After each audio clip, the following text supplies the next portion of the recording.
رب کی عنایت ہے رمضان، بندوں کی زینت ہے رمضان، رمضان رمضان رمضان رمضان رمضان مرحبا۔ الحمدللہ رب العالمین والصلاة والسلام علی خاتم النبیین، اما بعد فاعوذ باللہ من الشیطان الرجیم، بسم اللہ الرحمن الرحیم۔ الصلاة والسلام علیک یا رسول اللہ وعلی آلک واصحابک یا حبیب اللہ، الصلاة والسلام علیک یا نبی اللہ وعلی آلک واصحابک یا نور اللہ۔ رسول اکرم نور مجسم صلی اللہ تعالی علیہ وآلہ وسلم کا فرمان تقرب نشان ہے کہ تم میں سے کل بروز قیامت میرے زیادہ نزدیک وہ ہوں گے جنہوں نے دنیا میں مجھ پر زیادہ کثرت سے درود پڑھے ہوں گے۔ درود پاک کی کثرت کیجئے اور قیامت کے روز قرب مصطفیٰ صلی اللہ تعالی علیہ وآلہ وسلم سے حصہ حاصل کیجئے۔ ناظرین، ماہ رمضان کا یہ مبارک اور پیارا پیارا مہینہ ہمارے درمیان موجود ہے، اور ہم اس کی سعادتوں اور برکتوں بھری لمحات کے اندر اپنا وقت گزارنے میں اللہ کی رحمت سے کامیاب ہو رہے ہیں۔ اور جب آپ یہ پروگرام دیکھ رہے ہیں تو ایک عشرہ گزر چکا، عشرہ رحمت گزر چکا، عشرہ مغفرت ہمارے درمیان موجود ہے۔ انشاءاللہ عز و جل اس عشرے میں بھی ہم اللہ پاک کی بارگاہ میں دعائیں التجائیں کر کے کوشش کریں گے کہ اس کی بارگاہ سے مغفرت کے خزانے حاصل کرنے میں کامیاب ہو سکیں۔ ایک صحت مند مسلمان اللہ پاک کی بارگاہ میں ایک کمزور، ناتواں اور بیمار کے مقابلے میں زیادہ پسندیدہ ہے۔ اللہ پاک کو یہ بات پسند ہے کہ اس کے بندے صحت مند ہوں، اور اچھی غذا، بیلنس ڈائٹ اور پرہیز کے ساتھ اپنے آپ کو لے کے چلنا ہمیں صحت مند رکھنے میں بنیادی اور کلیدی کردار ادا کر سکتا ہے۔ رمضان ویسے تو روزوں کا مہینہ ہے، اور لاجیکلی ہونا تو یہ چاہیے کہ عام دنوں کے مقابلے میں ہم اچھی صحت کے ساتھ زیادہ بہتر انداز پر اپنا وقت گزارنے میں کامیاب ہو سکیں۔ اور ایسا ہوتا بھی ہے، ایک تعداد ہے کہ جو روزوں کی برکت سے اپنے آپ کو پہلے سے زیادہ مضبوط اور صحت مند بنانے میں کامیاب ہوتی ہے، لیکن ایک تعداد ہے جو کہ بے احتیاطی کے ساتھ اپنے آپ کے ساتھ یوں سمجھیے کہ ظلم کا سلسلہ کرتی ہے، اور اپنے معدے پر، جسم پر اتنا بوجھ ڈال دیتی ہے کہ جس کی وجہ سے عبادت کرنا دشوار ہو جاتا ہے، جسم کمزور ہو جاتا ہے، جسم بیمار ہو جاتا ہے۔ تو یہ پروگرام خاص طور پر ہم اس اویئرنیس کے لیے کرتے ہیں تاکہ عبادت پر قوت پانے کے لیے ہم کھائیں، اور ایسا کھانا کھائیں جو واقعی ہمارے لیے صحت کا باعث ہو۔ ڈاکٹر صاحب ہمارے ساتھ ہوتے ہیں، پچھلے پروگرام میں بھی الحمدللہ ہم نے کافی ساری ڈسکشن کی تھی، آج مزید انشاءاللہ ان سے گفتگو کریں گے۔ السلام علیکم۔ وعلیکم السلام ورحمۃ اللہ۔ کیسے ہیں آپ؟ ٹھیک ہے الحمدللہ بالکل۔ ماشاءاللہ۔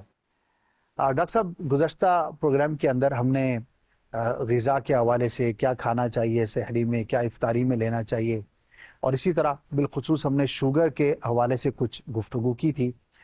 آج جو ہے وہ مزید اس گفتگو کو میں چاہوں گا کہ آگے بڑھائیں۔ یہ بتائیے کہ غذا تو درست ہے اور اس کا جو انگریڈینٹس ہیں جو ہم کھا رہے ہیں وہ بھی ٹھیک ہیں، ہیلدی ہیں، لیکن غذا میں مقدار کا کتنا عمل دخل ہوتا ہے؟ اور خاص طور پر ماہ رمضان کی بات کریں تو آپ کے پاس اس طرح کے پیشنٹس یقیناً آتے ہوں گے، آپ کی آبزرویشن بھی ہوگی، اس بارے میں آپ کیا کہیں گے کہ مقدار میں کمی بیشی سے کتنا ڈیفرنس ہو سکتا ہے؟ بسم اللہ الرحمن الرحیم۔ دیکھیں، سب سے پہلے تو سارا جو میں کہتا ہوں کانسیپٹ ہے نا، وہ مقدار کے اراؤنڈ ہی گھومتا ہے، ٹھیک ہے۔ ہم جتنی بھی ڈائٹنگ کر لیں اس میں ایک ہوتا ہے پورشن کنٹرول، ٹھیک ہے۔ پورشن کنٹرول کا مطلب یہ ہوتا ہے کہ ہر چیز کو ایک مخصوص مقدار میں لینا، ایک پورشن میں لینا۔ مطلب جو آپ جب بھی ہم دیکھتے ہیں افطار کا وقت آتا ہے تو انواع اقسام کے کھانے ہوتے ہیں ماشاءاللہ، اور اس میں پھر ہمیں یہ خیال رکھنا ہوتا ہے کہ ہم اگر سب ہی ٹیسٹ کرنا چاہ رہے ہیں تو ہم تھوڑی تھوڑی مقدار میں لیں۔ اب ہوتا یہ ہے کہ بھائی آپ کیلوریز جو ہے نا اس کو تھوڑا سا اگر ملحوظہ کھاتے رکھتے ہیں چیزوں کو تو آپ کو پتہ چلے گا کہ بھائی پکوڑے میں کتنی کیلوریز ہیں، آپ کوئی اور آئٹم کھا رہے ہیں، چاول لے رہے ہیں تو اس میں کتنی کیلوریز ہیں، سالن لے رہے ہیں تو اس میں کیا کیلوریز ہیں، پھر آپ جو فروٹس لے رہے ہیں اس کی کیلوریز کیا ہیں۔ تو یہ ساری کیلوریز کو آپ ذہن میں رکھتے ہوئے اس مقدار کو جب آپ پہنچیں گے تو پھر آپ کی کوانٹٹی جو ہے وہ، ایک تو یہ کہ مطلب کم کوانٹٹی میں آپ کھائیں گے تو چیزیں آپ کو جو ہے نا وہ معدے پہ بھاری نہیں پڑیں گی، ٹھیک ہے، آپ کو جو ہے وہ معدے کو نقصان نہیں پہنچے گا اور آپ کو تھکاوٹ نہیں ہوگی. جیسے لاسٹ ٹائم میں نے کہا تھا کہ خوراک ایسی ہونی چاہیے جس کو کھانے کے بعد بندہ خود کو انرجیٹک فیل کرے. ہم خود کو تھکا تھکا فیل کرتے ہیں کہ یار پتہ نہیں کون سی ابھی جنگ لڑ کے آ گئے ہیں کہ ہم جو ہے نا بالکل تھک گئے. تو یہ والے معاملات ہیں. تو اس میں جو مین رول ہے وہ ہے ہی مقدار کا. کیسے کیلکولیٹ کریں؟ دیکھیں کیلوریز کا حساب رکھنا ظاہر ہے کہ ہر وقت ہر ایک کے ذہن میں رہے یہ اتنا آسان نہیں ہے. امیر سنت کا ایک بڑا زبردست فارمولا جو مجھے یاد آ رہا ہے، تو آپ نے فرمایا کہ ایک پلیٹ جو ہے وہ آپ اپنے سامنے رکھتے ہیں اور اس میں آپ ون ٹائم جتنا آپ نے مناسب لینا ہے وہ لے لیں، اور ذہن یہ بنائے کہ دوبارہ نہیں لینا. تو شاید یہ بھی ایک بہترین صورت ہو سکتی ہے. یہ بہترین اسٹریٹجی ہے. ایون شوگر کے پیشنٹ کو تو ہم یہی کہتے ہیں کہ آپ اپنی ڈائبٹک پلیٹ بنائیں جس میں سب تھوڑا تھوڑا ہو. ٹھیک ہے. اور عام انسان بھی اگر ہے تو اس کو بھی یہی چاہیے کہ ایک ہی پلیٹ لے لی، ایک پلیٹ میں آپ نے چیزیں لے لی. اب اس میں پھر آپ کو دیکھنا ہے، جیسے لاسٹ ٹائم ہم نے بات کی تھی کہ آپ کی پلیٹ میں جو ہے وہ سب چیزیں ہونی چاہیے. فائبر بھی ہونا چاہیے، پروٹین بھی ہونا چاہیے، ہیلدی فیٹ بھی ہونا چاہیے، کاربس بھی ہونی چاہیے. تو یہ سب آپ ایک مطلب ہر بندے کے لیے تو ضرور وہ نہیں ہے پاسبل کہ وہ کیلکولیٹ کر سکے. ہاں کچھ جو ہے ان کی اے آئی کی گرپ بڑی اچھی ہے تو اے آئی سے کیلکولیٹ کروا لیتے ہیں. بھائی میرا ویٹ اتنا ہے، میری ہائٹ یہ ہے، تو مجھے کتنی کیلوریز چاہیے، یا میرا ایک گول ویٹ ہے کہ میں آج میرا جو ہے وہ 80 kg ویٹ ہے، میں چاہ رہا ہوں کہ میرا ویٹ جو ہے وہ 65 پہ ہو جائے، 70 پہ ہو جائے، اور میں چاہ رہا ہوں 6 مہینے میں ہو جائے. تو آپ جب اے آئی کو پرومپٹ دیتے ہیں نا تو پھر اس میں آپ کا سارا آ جاتا ہے کہ بھائی آپ جو ہے نا آپ کو اتنی کیلوری ڈیفیسٹ میں رہنا ہے. اب وہ کیلوری ڈیفیسٹ کے حساب سے ہی بندہ اگر ڈالے کہ بھائی میں جو ہے نا افطار میں میری یہ چیزیں شامل ہوتی ہیں تو میں اس میں کس طرح کیلوری ڈیفیسٹ میں رہ سکتا ہوں، تو آپ کو سارا کیلکولیٹ کر کے اے آئی دے دیتی ہے. آج کا تو یہ دور ہے. لیکن کتنے ایسے بھی ہیں جن کو اے آئی سے اب بھی واقفیت نہیں ہے. پاکستان میں کتنے ایسے ملتے ہیں ہمیں. تو ان کے لیے تو یہی ہے، سب سے بہترین طریقہ یہ ہے کہ اپنی پلیٹ بنائیں اور اس میں سب تھوڑا تھوڑا لے لیں. اب ہم کیا کرتے ہیں، ہم پہلے 3 کورس کرتے ہیں. ایک اسٹارٹر ہوتا ہے ہمارا، پھر ہم مین کورس پہ آتے ہیں، پھر ہم ڈیزرٹس پہ جاتے ہیں. زیادہ تر ہماری آبزرویشن یہ ہوتا ہے. لیکن ہم کیا کریں، اسٹارٹر بھی اسی پلیٹ کا حصہ ہو، مین کورس بھی اسی پلیٹ کا حصہ ہو، اور آپ کا ڈیزرٹ بھی اسی پلیٹ کا حصہ ہو. تو پھر آپ کو ایک تو یہ ہے کہ آپ کی مقدار جو ہے وہ چیزوں کی کم ہوگی، تو اس سے آپ کے معدے پر بھاری نہیں پڑے گا اور آپ آگے آنے والی جو بیماریاں ہیں ان سے بھی بچ سکتے ہیں. ماشاء اللہ. بجائے اس کے کہ ہر چیز کی ایک پوری پلیٹ کھائیں، ایک پلیٹ میں تینوں چیزیں تھوڑی تھوڑی لے لیں تو وہ انشاءاللہ آپ کے لیے مفید ہوگی. اور اس کی ایک اور بڑی زبردست کیلکولیشن ہے جو ہمیں بتائی گئی ہے، اور وہ ہے بھوک سے کم کھانا. یعنی یہ اپنا اندازہ لگانے کے لیے، یعنی ابھی بھوک باقی ہے، مزید طلب ہے، دل چاہ رہا ہے، معدہ بھی یہ ریکوائرمنٹ کر رہا ہے کہ کچھ اور اس کے اندر جو ہے وہ آ جائے تو اچھا ہے، لیکن ابھی یہ کیفیت ہو اور آپ کھانے سے ہاتھ کو روک دیں.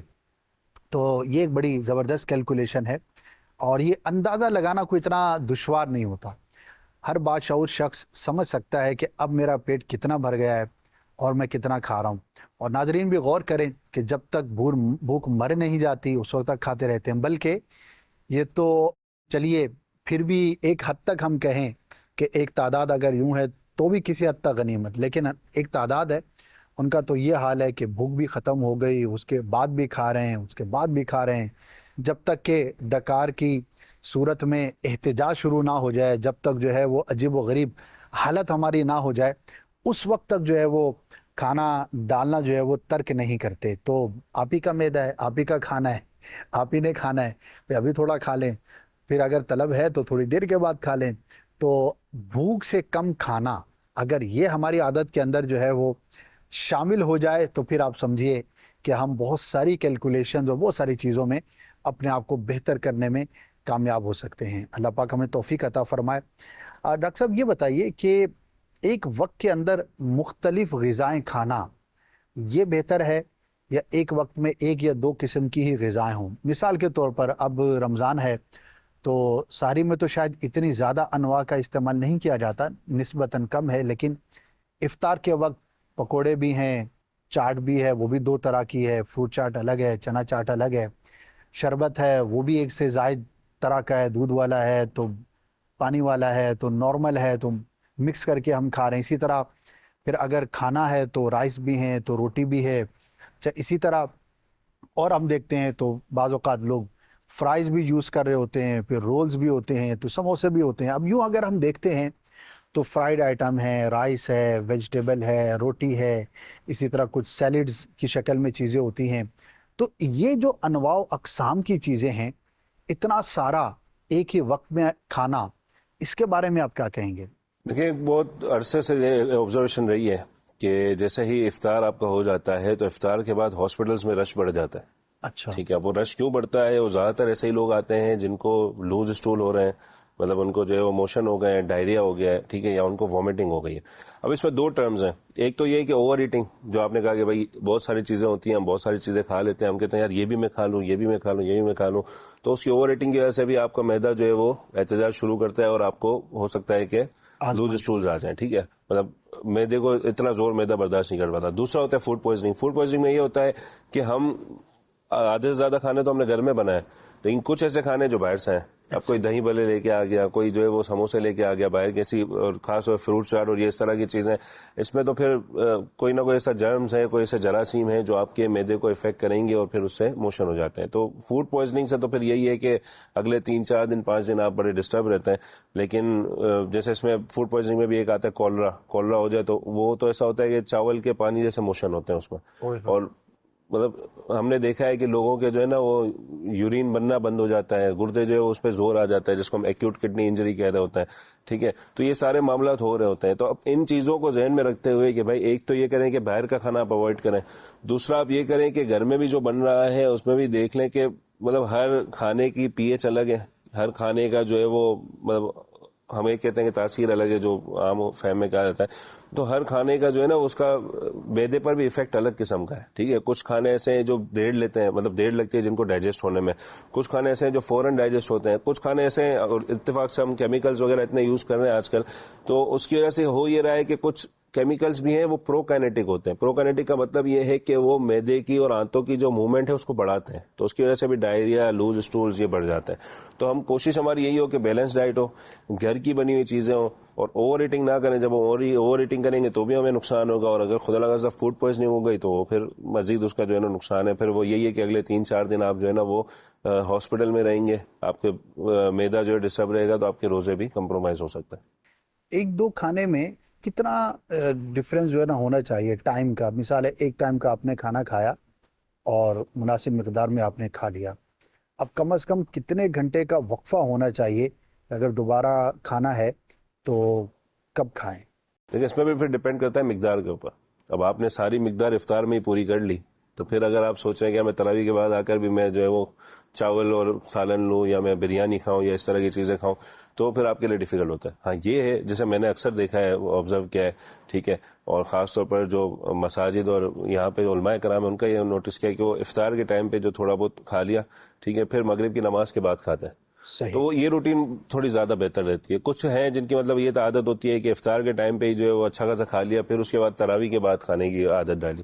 مطلب ہر کسی کا الگ الگ ہے, ہر کسی کا میٹابولزم ڈفرینٹ ہوتا ہے, لیکن یہ کم از کم ایک میل سے دوسرے میل میں 2 سے 3 گھنٹے کا تو کم از کم وقفہ ہونا چاہیے جب آپ یہ فاسٹنگ کے دور سے گزر رہے ہیں. تو صحیح, اتنا ڈفرینس ہونا چاہیے. کیونکہ آپ پہلے ہی 12 گھنٹے فاسٹنگ میں آئے, تو پھر اگر آپ افطار کر رہے ہیں, افطار کے 2 گھنٹے بعد 3 گھنٹے بعد آپ لے لیں, اور افطار بھی آپ کی تھوڑی لائٹ ہو, تو پھر 2-3 گھنٹے بعد لیتے ہیں, تو پھر آپ کی وہ معدے پہ افیکٹ نہیں کرے گی. صحیح, یہ ایک اچھی صورت ہے کہ افطار کے وقت آپ نے ہلکا پھلکا لے لیا, اور اس کے بعد آپ نے جو کھانا ہے وہ آپ نے کھا لیا, اور اس کے بعد پھر آپ سحری کے اندر ہی کھانا کھائیے.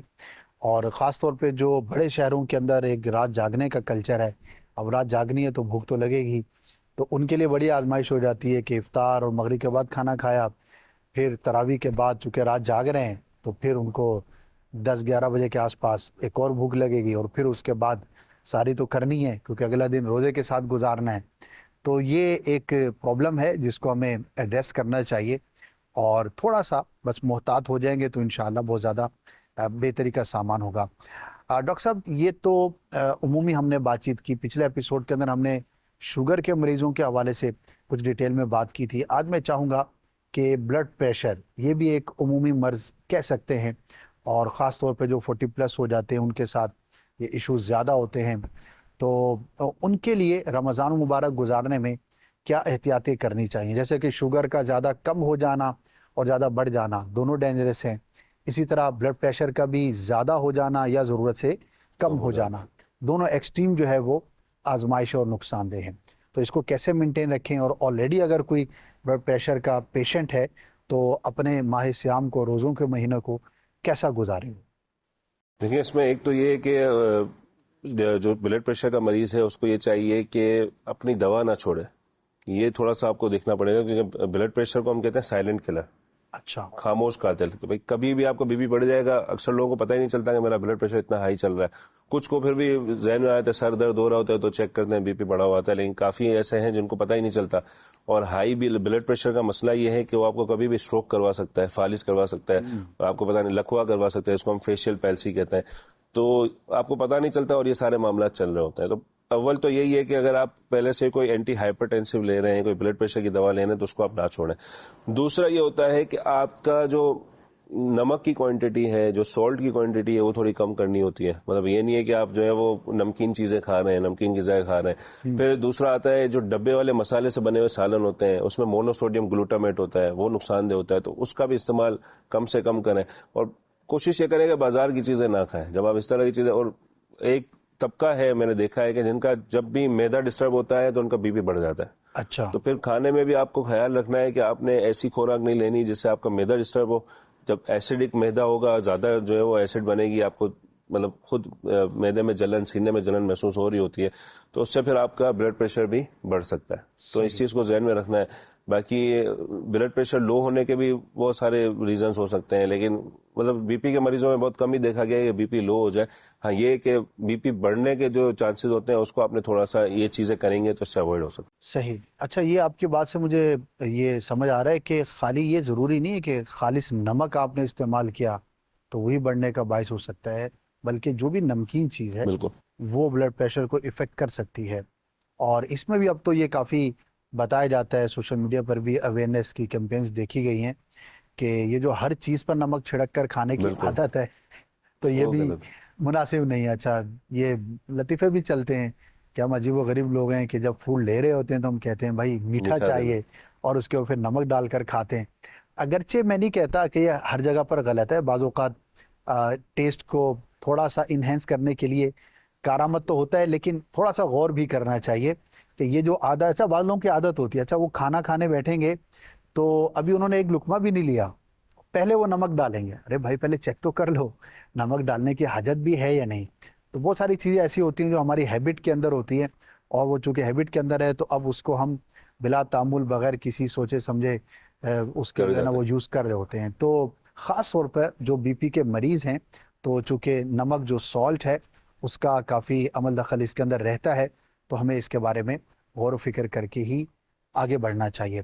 ڈاکٹر صاحب شوگر اور بلڈ پریشر کو ایک عام شخص کیا گھر میں چیک کر سکتا ہے, اور کیا سجیسٹ کریں گے کہ کیا صحت مند آدمی کو بھی خیال رکھنے کے لیے, کراس چیک کرنے کے لیے اس کو استعمال کرتے رہنا چاہیے, اپنے آپ کراس ایگزامن کرتے رہنا چاہیے؟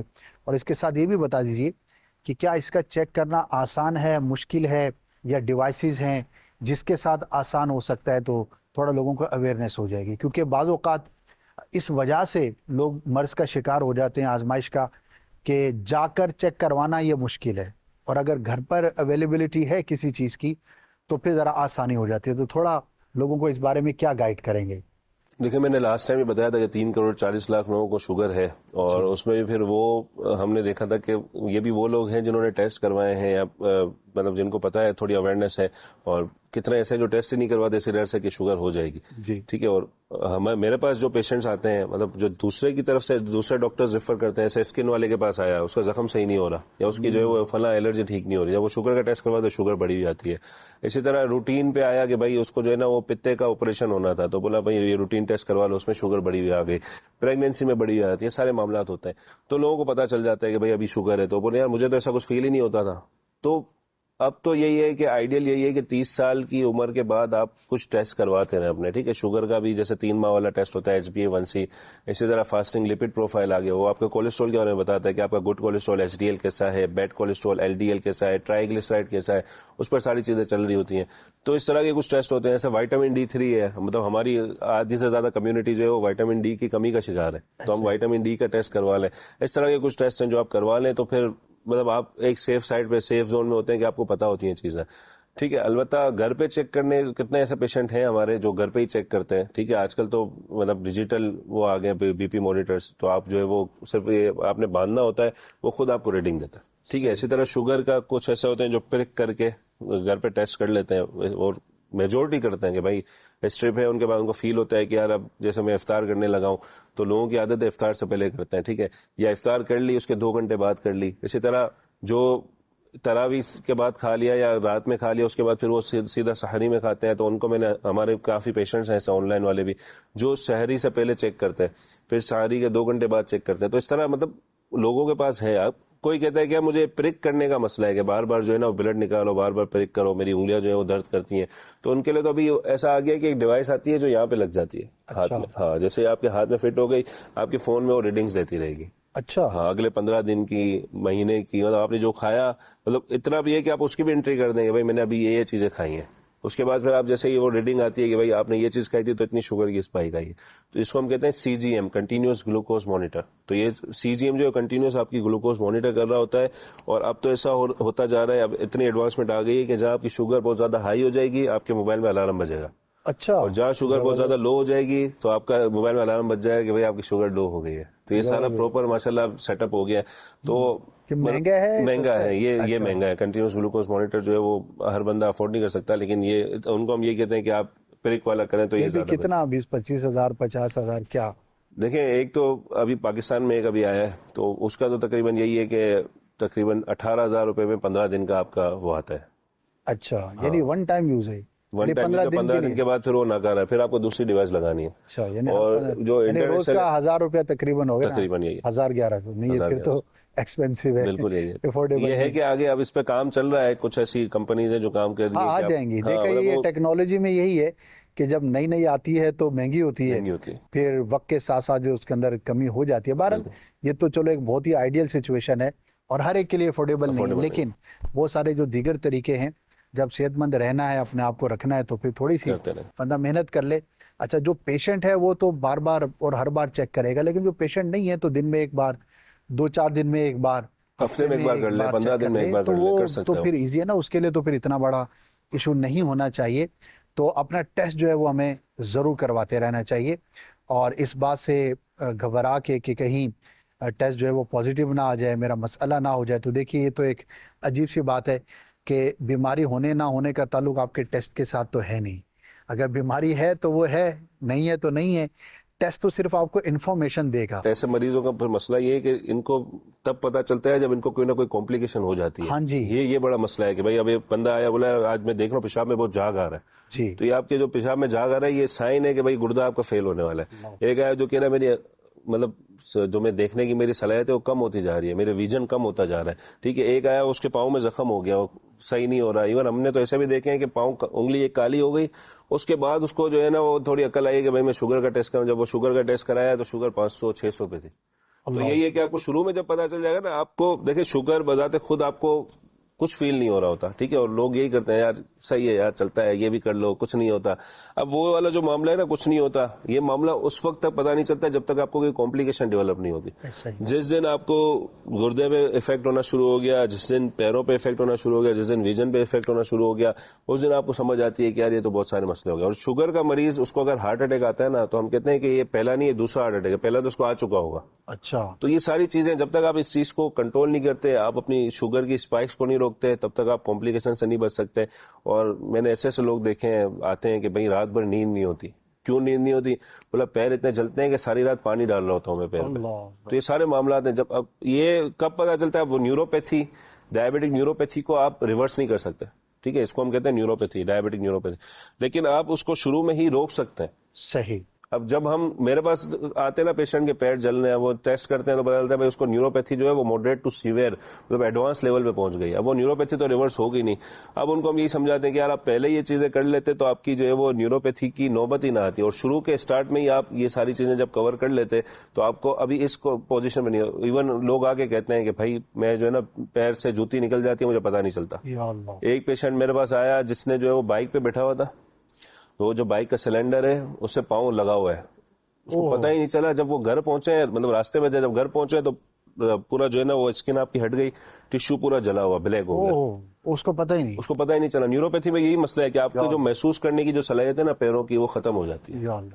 اور یہ کتنا افسوس والا پھر وہ ٹائم ہوتا ہے کہ جب ڈاکٹر یہ کہتا ہے مریض کو کہ اگر آپ شروع میں آتے تو بڑی آسانی سے ریکور ہو جاتا. اچھا, اس ٹائم کا جو افسوس ہے وہ کتنا خطرناک ہے. اچھا, اب آپ کے پیسہ بھی زیادہ لگ رہا ہے, تکلیف بھی زیادہ ہے, اور ریکوری بھی کم ہے. بالکل. اور اگر آپ ابتدا میں ہی اس کو پکڑ لیتے تو بہت معمولی سے خرچ میں آسانی کے ساتھ آپ ریکور کر لیتے. تو اس افسوس سے بچنے کے لیے اپنے آپ کو جو ہے وہ صحت مند حالت میں ہی ہمیں معائنہ جو ہے وہ کرتے رہنا چاہیے. کچھ جو بنیادی ٹیسٹ ہوتے ہیں، لیپڈ پروفائل ہو گیا، اسی طرح اور کچھ ہوتے ہیں، کسی بھی ڈاکٹر سے آپ پوچھیں گے، بلکہ اے آئی سے تو آپ بڑی آسانی سے نکال بھی سکتے ہیں. ڈاکٹر سے مشورہ کریں اور سال 6 مہینے میں ہمیں کرواتے رہنا چاہیے. یہ بھی، اور دانتوں کا معائنہ بھی. جی ہاں، یہ بھی ایک بڑی عجیب بات ہے کہ نارمل چلو ٹیسٹ کے بارے میں پھر بھی لوگوں کی سوچ ہوتی ہے، لیکن جنرلی سپیکنگ دانتوں کے بارے میں لوگوں کو اویئرنیس بھی کم ہے. اسی وقت جاتے ہیں جب کیڑا لگ کے، آزمائش ہو کر، داڑھ کا درد بنا اور ساری رات ہم جاگے، اب گئے، اب جا کر دیکھا تو پتہ لگا کہ وہ تو شروع اتنا سا ہوا تھا. اس وقت ریکور بھی ہو جاتا، فیلنگ ہو جاتی، نارمل سا ایک ٹریٹمنٹ ہوتا، لیکن اس نے ایک دانت، پھر اندر دوسرا، پھر تیسرا، پھر جو اس کی تکلیف ہے. اور یہ کوئی سستا علاج نہیں ہوتا. جب دانت خراب ہو جاتے ہیں اور اس کا جو ٹریٹمنٹ ہے وہ عام اس کے مقابلے میں کہیں زیادہ ہوتا ہے. تو بہرحال دانتوں کا مرض ہو یا جسم کے کسی اور حصے کا مرض ہو، اگر اویئرنیس ہم رکھیں گے اور اپنا ٹیسٹ جو ہے وہ باقاعدگی کے ساتھ معائنہ کرتے رہیں گے، اپنے کسی ڈاکٹر کے ساتھ رابطے میں رہیں گے، تو انشاءاللہ عز و جل بہت ساری چیزوں سے ہم بچنے میں کامیاب ہو سکیں گے. اچھا ڈاکٹر صاحب، معائنے کی بات ہوئی، ٹیسٹ کرنے کی بات ہوئی، دیکھ بھال رکھنے کی بات ہوئی.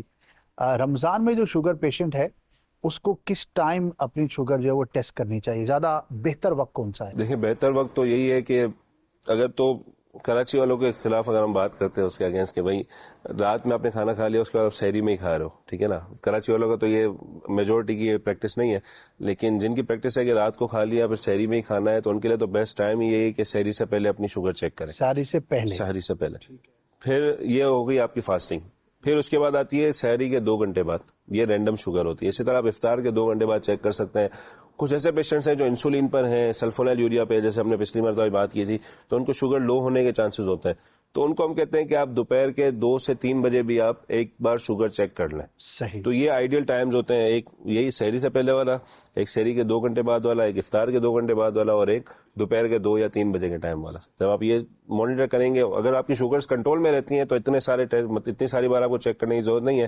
آپ سحری کے 2 گھنٹے بعد کر لیں، سحری سے پہلے کر لیں، یا افطار کے 2 گھنٹے بعد کر لیں. اس طرح کی آپ کی روٹین رکھیں. لیکن اگر آپ کی شوگر زیادہ رہتی ہیں، بھائی آپ کو پتا ہے کہ یار میری 400 پہ شوگر چلی جاتی ہے، تو پھر ان کو ہم کہتے ہیں کہ آپ کم از کم جو ہے وہ ہمیں بتاتے رہیں، 10 دن ایک نوٹ کریں.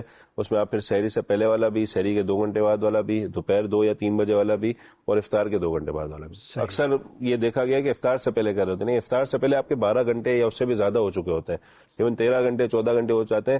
تو اس میں پھر یہ ہوتا ہے کہ بہت سارے میکینزمز کام کر رہے ہوتے ہیں فاسٹنگ میں. ایون آپ کے جو گلائکوجن اسٹورز ہوتے ہیں جو جگر کے اندر ہوتے ہیں وہ گلوکوز میں کنورٹ ہوتے ہیں، تو آپ کی شوگر بڑھ سکتی ہے.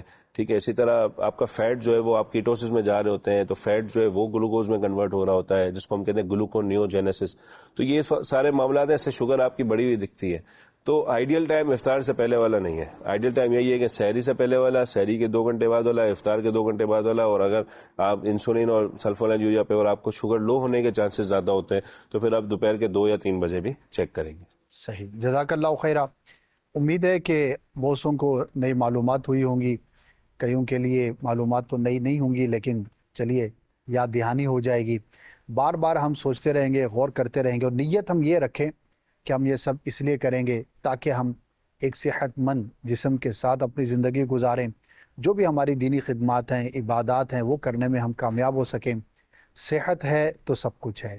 اگر صحت ایک دفعہ چلی جائے تو پھر آپ جو ہے وہ مطلب ان سے پوچھئے کہ جن کے پاس صحت کی نعمت نہیں ہے. ایک بہت بڑا آدمی ہے اور ابھی اس کا ریسنٹلی انتقال ہوا، بہت بڑا پیسے والا، یعنی جو بولو اس کے پاس.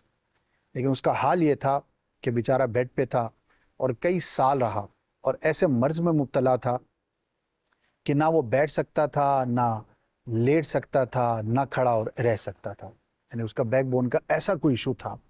اب نتیجہ کیا ہے کہ کچھ دیر اس نے بیٹھنا ہے، کچھ دیر کھڑا رہنا ہے، کچھ دیر چلنا ہے، کچھ دیر لیٹنا ہے، اور کروٹ بھی بدلنے کے لیے اس کو کوئی شخص چاہیے. یعنی کہ ہر وقت اس کے ساتھ 1 یا 2 افراد اس کو چاہیے کہ جو اس کو کروٹ بدلوا دیں، اس کو بٹھا دیں، اس کو کھڑا کر دیں، اس کو چلا دیں. تو اب ذرا سوچئے کہ سب کچھ ہونے کے باوجود اگر یہ کسی کی کیفیت ہے تو اس کی زندگی کا حال کیا ہوگا۔ اللہ کا شکر ادا کرنا چاہیے اگر ابھی ہم صحت مند ہیں، اور اس عظیم نعمت کو، چند چیزیں ایسی ہیں جن کے بارے میں کہا جاتا ہے، چند نعمتیں ایسی ہیں کہ جس کی بندے کو پرواہ نہیں ہوتی، اور ان میں سے ایک صحت بھی ہے کہ جب بندہ صحت مند ہوتا ہے تو اس کی پرواہ نہیں کرتا۔ اسی طرح زندگی اور ٹائم جب ہوتا ہے، فراغت اور فرصت، تو اس کی اہمیت نہیں ہوتی، اور جب بندہ مصروف ہوتا ہے تو پھر رہ کے یاد آتا ہے کہ یار کاش میرے پاس وقت تھا، میں یہ کر لیتا، میں وہ کر لیتا۔ اسی طرح صحت بھی ہے، جب تک ہے اللہ کی عظیم نعمت ہے، اس کی قدر بھی کیجیے اور اللہ کا شکر بھی ادا کیجیے۔ اللہ پاک جتنے بھی بیمار ہیں انہیں شفا عطا فرمائے، اور ماہ رمضان ہمیں صحت اور عافیت کے ساتھ گزارنے کی توفیق عطا فرمائے۔ نیکسٹ ایپیسوڈ میں نئے ٹاپک کے ساتھ حاضر ہوں گے۔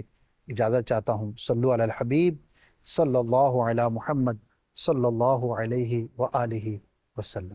رب کی عنایت ہے رمضان، بندوں کی زینت ہے رمضان، رمضان رمضان رمضان رمضان رمضان مرحبا۔